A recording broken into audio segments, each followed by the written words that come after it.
Exposing my wife's secret relationship at our anniversary party. I never thought I'd be the kind of person posting on the internet for advice. I'm 34 years old, and until 3 months ago, I believed I had the perfect life. I had a successful career as a software engineer, a beautiful house in the suburbs, and a wife I thought loved me as much as I loved her. My wife, Emily, and I had been married for 8 years. We met in college. She was studying marketing, and I was the awkward computer science guy who spent more time staring at code than people. She was funny, confident, and somehow saw something in me. By graduation, we were inseparable. At least that's what I believed. For years, our marriage felt solid. We traveled together, we bought a home together, we talked about having children someday. Sure, we had arguments like every couple, but nothing that ever made me question our relationship.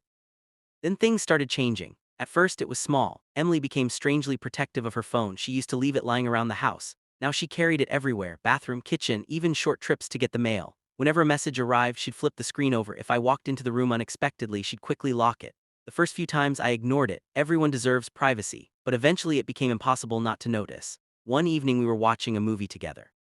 Her phone lit up on the coffee table. A message preview appeared. I only saw a few words before she grabbed it. "Miss you already." My stomach twisted. She laughed nervously. "It's just Sarah from work." I nodded, but something felt wrong. Sarah was a woman. Why would she text "miss you already" after seeing Emily all day? Still, I told myself not to be paranoid. I trusted my wife, or at least I wanted to. Over the next few weeks, Emily started working later and later.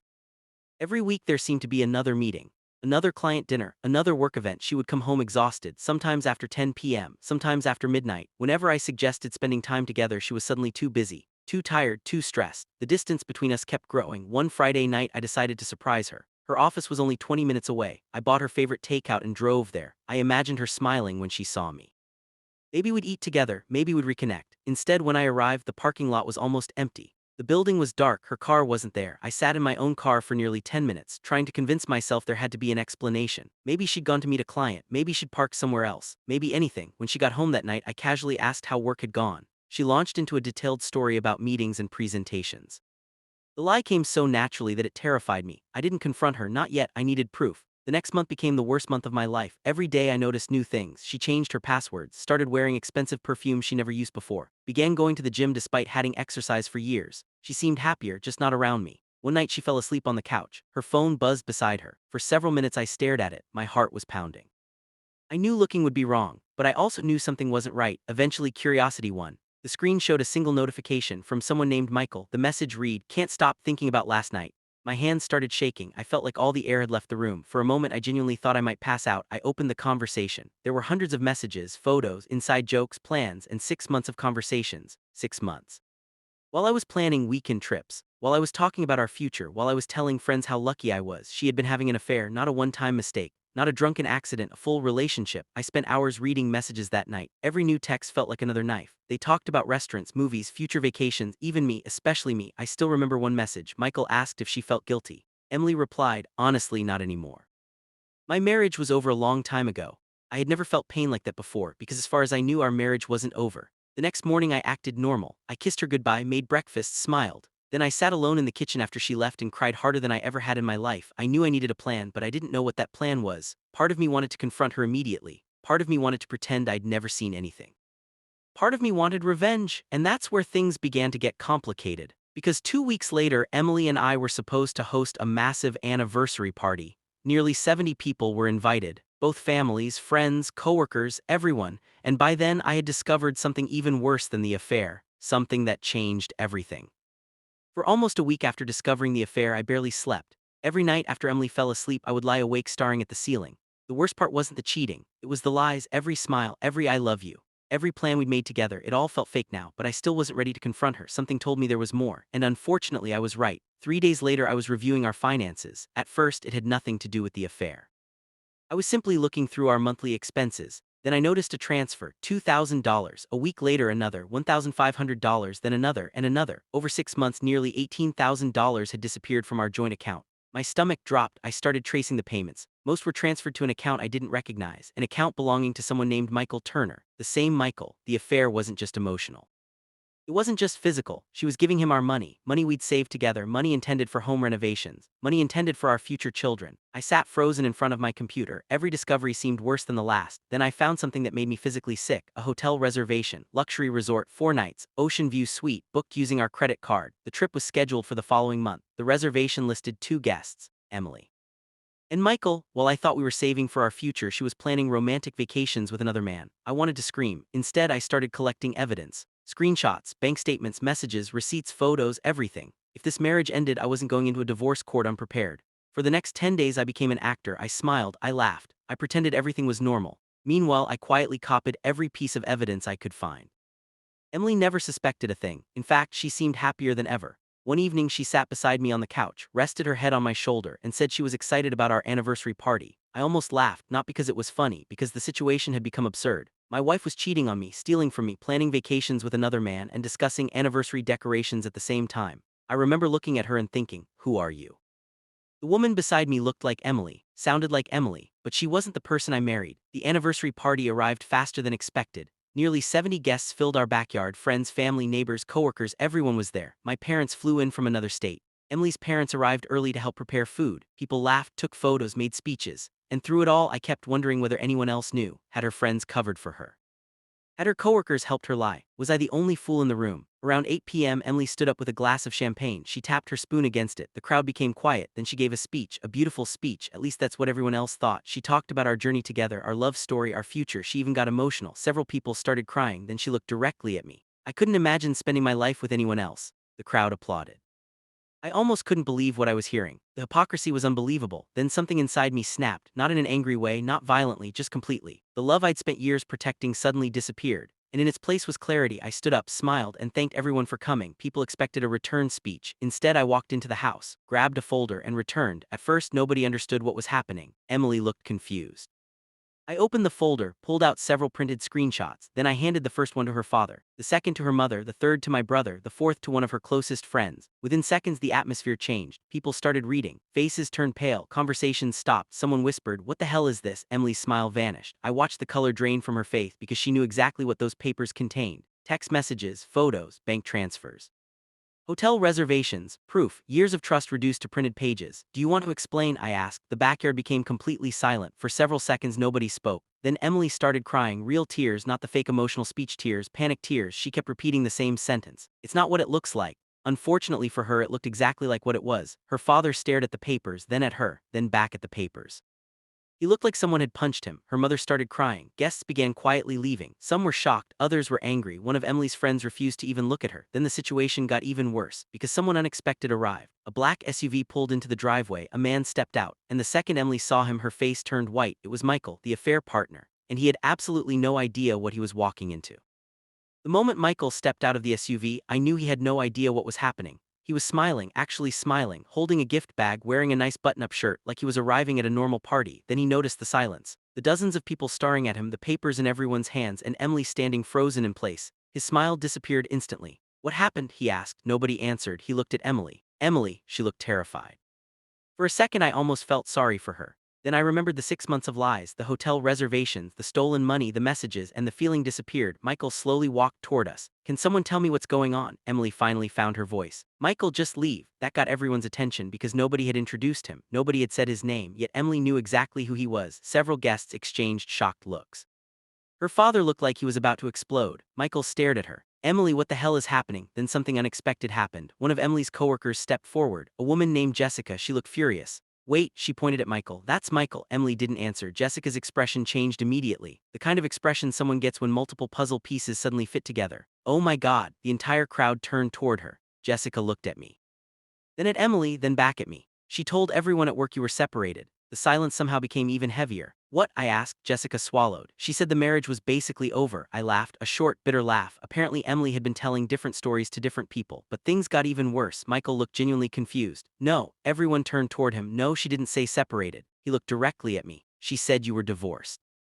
Emily immediately shouted, "Michael, stop talking." That was the exact wrong thing to say because now everyone wanted to hear him. He looked completely blindsided. "Wait," he stared at me. "You're still together?" Nobody answered. He looked around the backyard, then at the wedding photos hanging near the patio, then at the anniversary decorations, then at Emily. His face changed completely. The realization hit him all at once. "You lied to me."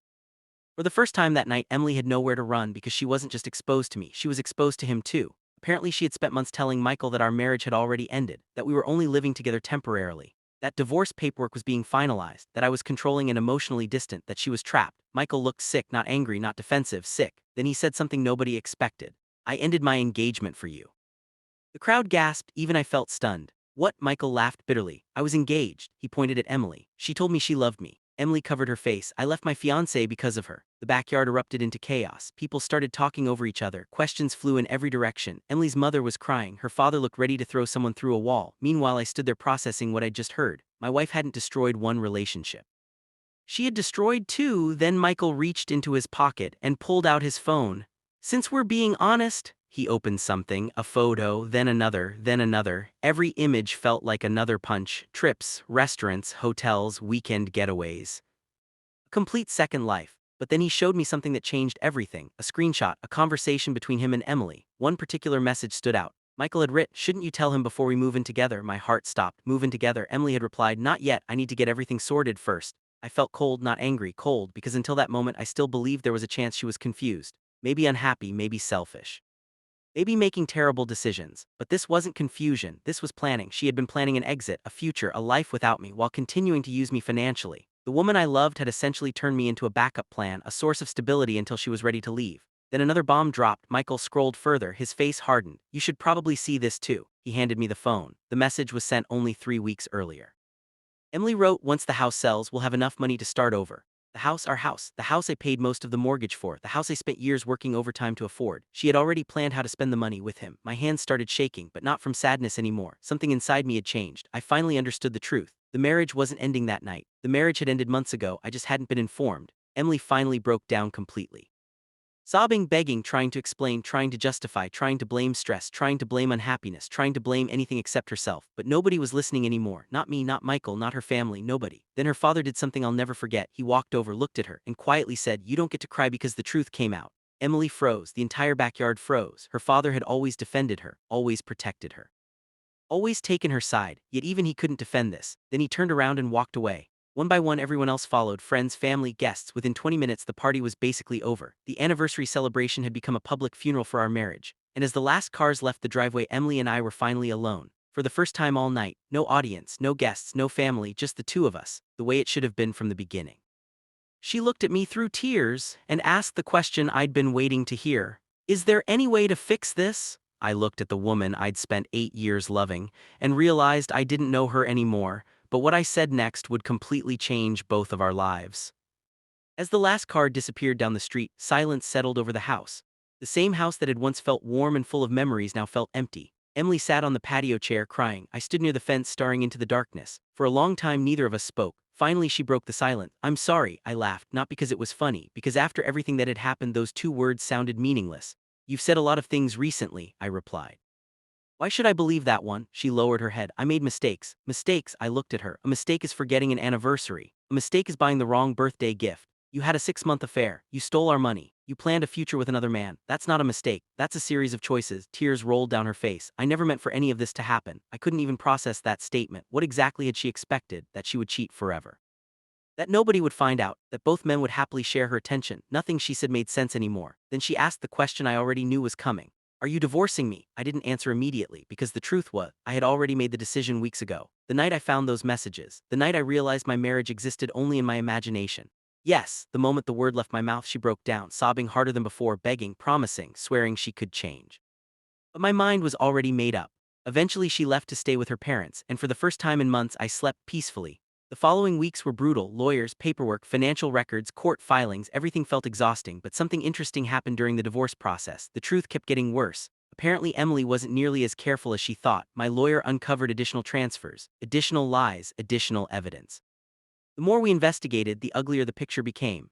By the time negotiations started, Emily's position was terrible, very terrible, especially because most of the affair had been funded using joint marital assets. The judge wasn't impressed, neither was anyone else. Then karma decided to show up. About 2 months into the divorce, I received a phone call from Michael. At first I almost didn't answer, but curiosity won. "Hello," he sounded exhausted. "Hey." Several seconds passed. Then he laughed, not a happy laugh. The laugh of someone realizing how badly they messed up. "You were right." "What about her?" Apparently after the anniversary disaster, Emily and Michael tried to continue their relationship for exactly 6 weeks, then everything collapsed. Why? Because once the lies disappeared, reality appeared. Michael discovered she had lied about dozens of things, not just me, everything: money, timelines, promises, even details about their future. The relationship imploded. The woman she destroyed her marriage for didn't even stay. Michael eventually ended things completely. which meant Emily lost both relationships, the husband she betrayed, and the boyfriend she lied to. When I hung up the phone, I felt something surprising, not happiness, not revenge, relief, because for months I had wondered what he had that I didn't, why she chose him, why I wasn't enough. Now I understood the affair was never about him, and it wasn't about me. It was about her choices, nothing more. 6 months later, the divorce became official. 8 years of marriage ended with a judge's signature. I expected to feel devastated, instead I felt free. For the first time in years, I wasn't carrying someone else's lies. I wasn't wondering where my wife was. I wasn't questioning my instincts. I wasn't living inside a fantasy. I was finally living in reality. The next year became one of the best years of my life. I focused on work, friends, family, my health. I traveled. Started new hobbies, lost weight, met new people. And slowly, the version of myself that disappeared during the marriage returned. Then came the final twist. About 14 months after the anniversary party, I ran into Emily unexpectedly at a grocery store. She looked different, not older, just tired. Life had clearly been difficult. For a moment, neither of us knew what to say. Then she smiled weakly. "How have you been?" I told her the truth. "Good," because I was, for the first time in a very long time. She nodded, and then she said something I'll never forget. "I ruined my life." There was no anger in her voice, no manipulation, no excuses, just regret, real regret. For a second, I almost felt sorry for her, almost. Then I remembered something important. Regret doesn't erase consequences. She wasn't sorry when she was lying. She wasn't sorry when she was cheating. She wasn't sorry when she was planning a future with someone else. She was sorry because she got caught. There is a difference. After a few minutes, we said goodbye, and that was the last time I saw her. As I walked back to my car, I realized something. For months, I had wanted revenge, justice, closure, something, but the truth is, the anniversary party wasn't revenge. The divorce wasn't revenge. The downfall of her relationship wasn't revenge. Life simply caught up with her, and sometimes that's enough. So now I'm here asking strangers on the internet, AITA, for exposing my wife's affair at our anniversary party instead of confronting her privately. Many people think I humiliated her. Others think she deserved it. Personally, after everything I discovered, I still think she got off easy. Edit: wow, I didn't expect this post to blow up. For everyone asking, no, we didn't get back together. No, I don't regret exposing the truth. And yes, the house stayed with me.